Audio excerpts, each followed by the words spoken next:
اس سے پہلے کہ ہم سوالوں کی طرف بڑھیں ہمارے پاس ایک کالر موجود ہیں. السلام علیکم. السلام علیکم. وعلیکم السلام جی. کون بات کر رہی ہیں؟ جی میں لاہور سے فرزانہ بات کر رہی ہوں. جی فرزانہ بتائیے کیا پوچھنا چاہتی ہیں؟ ہمارا مسئلہ یہ ہے کہ ہم نے نا یہ گھر بنانے کے لیے سود پہ پیسے لیے تھے. ٹھیک ہے. تو آپ انسٹالمنٹ وہ جو اثر رقم ہے ہم بڑی دیر تقریباً 30 سال ہو گئے ہیں دیتے رہے. اثر رقم بھی دے دی ہے. اب انسٹالمنٹ پہ دیتے رہتے ہیں پیسے. اب ہم میرے میاں باہر ہے تو ان کا کوئی کام ہی نہیں چل رہا. کام تو کرتے ہیں پر وہ نا ان کو ادھر سے پے ہی نہیں ملتی. اس کے لیے بڑی پریشانی ہوئی ہے. اور آپ نے کہا کہ آپ نے یہ شروع میں قرض گھر بنانے کے لیے جو قرض لیا تھا سود پہ لیا تھا. جی جی. اور اب آپ کو کس نے دینے؟ جی پوچھیے آگے. ایشو یہ ہے کہ ہمیں نا اصل میں باہر سے پیسے مل نہیں رہے. ادھر ان کو پے پھر ہمیں بڑی مشکل ہوتی ہے. تو یہ اللہ کا بھی فرمان ہے کہ بندہ ایک دفعہ پھنس کے بس ہم سے ہو گیا. پلیز کوئی رہنمائی کریں کہ ہم نے اور لوگوں کے بنا قرض بڑے دینے ہیں لیے ہوئے ہیں پیسے. وہ سود پہ نہیں ویسے لیے ہیں.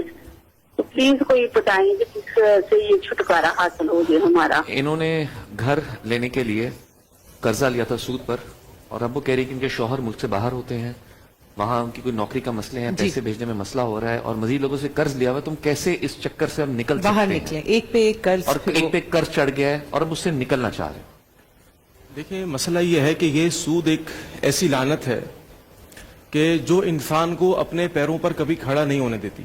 میں ایسے لوگوں کو جانتا ہوں میں کہ جن کی بڑی بڑی کمپنیاں, بڑی بڑی فیکٹریاں, اور اتنی بڑی فیکٹریاں کہ جن میں اندر گھومنے کے لیے آپ کو گاڑی چاہیے اور اس کے اندر الگ الگ بلاکس بنے ہوئے, ایک بلاک سے دوسرے بلاک جانے کے لیے آپ کو گاڑی چاہیے. معاملہ یہ تھا, میں نے وہاں پر جو ہے وہ کچھ بیانات بھی میرے وہاں پر ہوئے. مجھے پتا چلا کہ اس کاروبار کی جو بنیاد ہے وہ ربا, سود اور انٹرسٹ کے اوپر ہے. میں نے بڑا سمجھایا کہ بھائی آپ کسی طریقے سے اس معاملے سے باہر نکلیں, اور ابھی پچھلے دنوں مجھے پتا چلا کہ بھائی وہ پوری فیکٹری اور کمپنی جو ہے وہ ڈیفالٹر ہو چکی ہے. تو آپ کچھ بھی کر لیں, یہ اللہ کے ساتھ جنگ ہے. اس بات کو جب آپ اپنے ذہن کے اندر بٹھا لیں گے, دیکھیں دین کے اندر دو چیزیں ایسی ہیں, دو معاملات ایسے ہیں کہ جن کی بنیاد پر اللہ کہتا ہے میں تیرے سامنے کھڑا ہو جاؤں گا اور تجھے مجھ سے جنگ کرنی ہوگی. نمبر 1, یا ایھا الذین آمنوا اتقوا اللہ وذروا ما بقی من الربا ان کنتم مؤمنین. ربا کو چھوڑ دو اگر مسلمان ہو.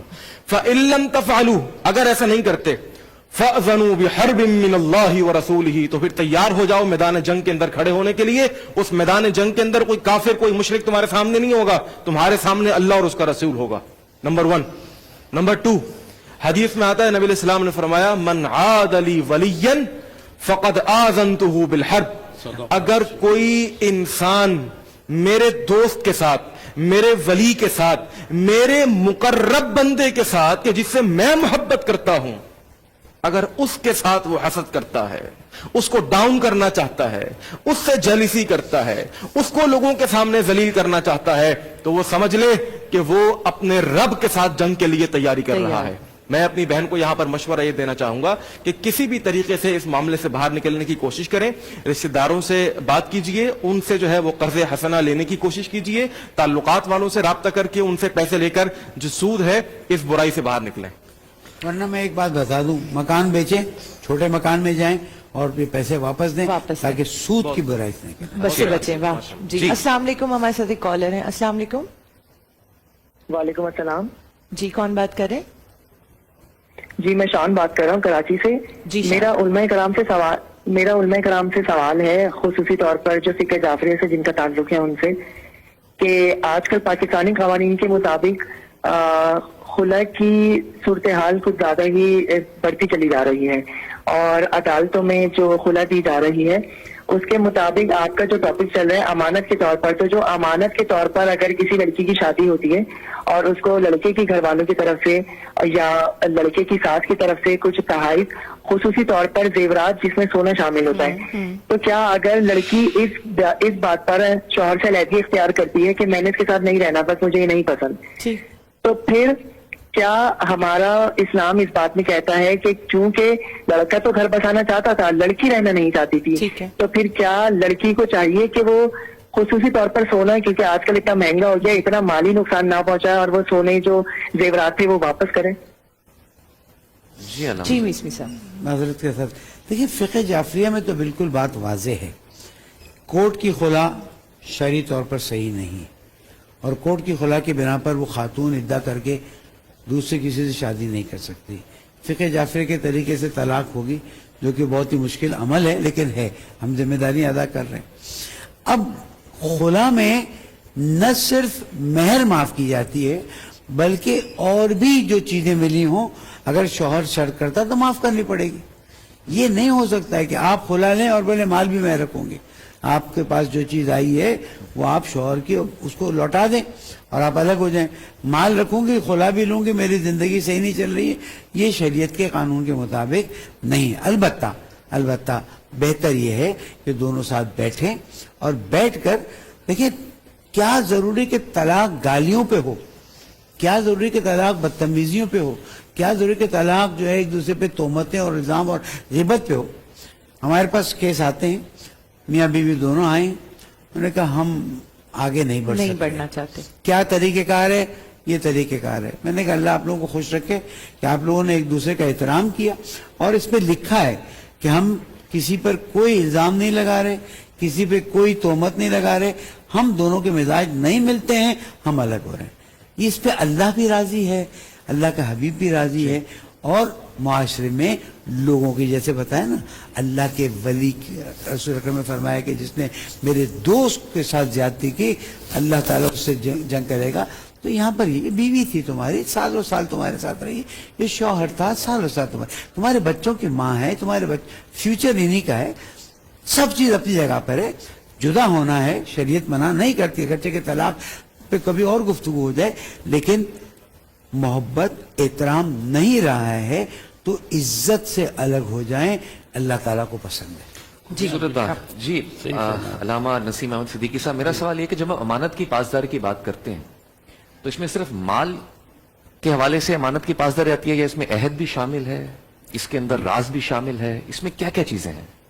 میں پہلے تو میسمی صاحب کی بات انہی سے استفادہ کرتے ہوئے آگے بڑھا دوں. ہمارے یہاں بھی فقہ حنفی میں بھی خلا جو ہے اس سے نکاح فسخ نہیں ہوتا، یعنی ختم نہیں ہوتا، اس لیے کہ جو جج صاحبان ہیں یہ قاضی اسلام کا مقام نہیں رکھتے.